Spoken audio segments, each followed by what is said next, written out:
بسم اللہ الرحمن الرحیم۔ السلام علیکم۔ اس ویڈیو میں ہم غزوہ خندق کے متعلق گفتگو کریں گے۔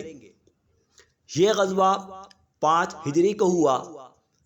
تمام کفار نے مل کر، کفار کے مختلف گروہوں نے مل کر ایک ساتھ مسلمانوں پر حملہ کیا اور اللہ تبارک و تعالی نے مسلمانوں کو فتح نصیب فرمائی۔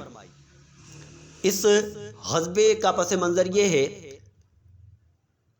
4 ہجری کو غزوہ بنو نذیر ہوا، جس کا ذکر ہم پہلے کر چکے ہیں کہ بنو نذیر قبیلے کے یہودی، انہوں نے نبی علیہ السلام کو معاذ اللہ شہید کرنے کی سازش کی۔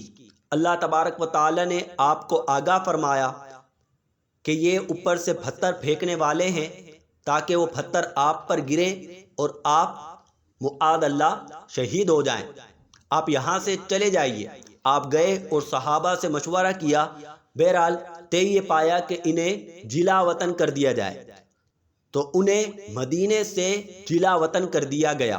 یعنی یہ بنو نذیر کا جو یہودی قبیلہ ہے، یہ مدینہ منورہ میں آباد تھے، انہیں جلا وطن کر دیا گیا، ملک بدر کر دیا گیا۔ کچھ تو شام کی طرف نکل گئے اور بہت سارے خیبر کی طرف چلے گئے۔ وہاں جا کر بنو نذیر والوں نے خیبر کے لوگوں کو اور مشرکین مکہ کو اور دیگر لوگوں کو اپنے ساتھ ملایا اور مسلمانوں پر ایک ساتھ حملہ کرنے کا ارادہ کر لیا۔ رسول اللہ صلی اللہ تعالی علیہ وآلہ وسلم کو جب یہ بات پتہ چلی، آپ نے صحابہ سے مشورہ کیا کہ ایک ساتھ ہم پر سب مل کر حملہ آور ہونے والے ہیں، ہم کیا کریں؟ تو ایک صحابی رسول حضرت سلمان فارسی رضی اللہ عنہ، انہوں نے مشورہ دیا کہ اے اللہ کے رسول، آپ خندق کھودیے۔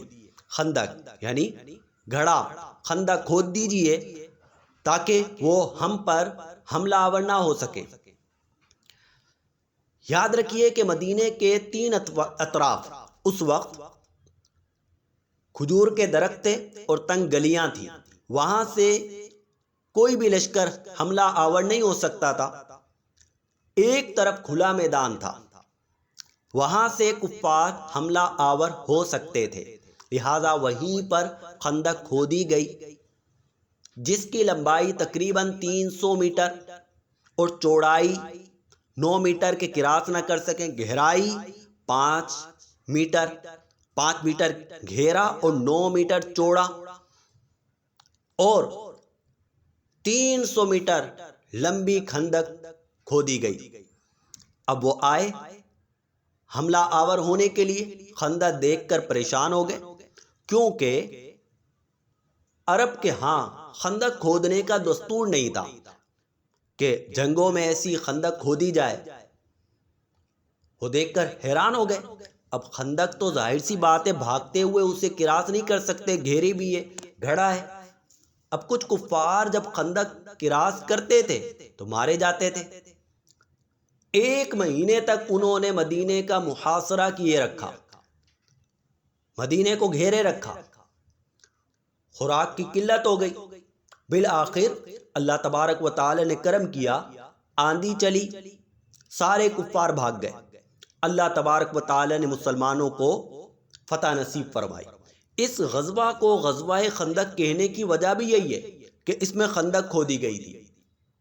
اس غزوہ کو غزوہ احزاب بھی کہا جاتا ہے، اور احزاب حزبن کی جمع ہے۔ حزبن کہتے ہیں جماعت اور گروہ کو، احزاب بہت ساری جماعتیں، بہت سارے گروہ۔ چونکہ کفار کے بہت سارے گروہوں نے مل کر، بہت ساری جماعتوں نے مل کر ایک ساتھ حملہ کیا تھا، تو اسی لیے اس غزوہ کو غزوہ احزاب کہا جاتا ہے۔ خندق اس لیے کہا جاتا ہے کہ اس میں خندق کھودی گئی، اور احزاب اس لیے کہا جاتا ہے کہ اس میں مختلف گروہوں نے مل کر ایک ساتھ حملہ کیا تھا۔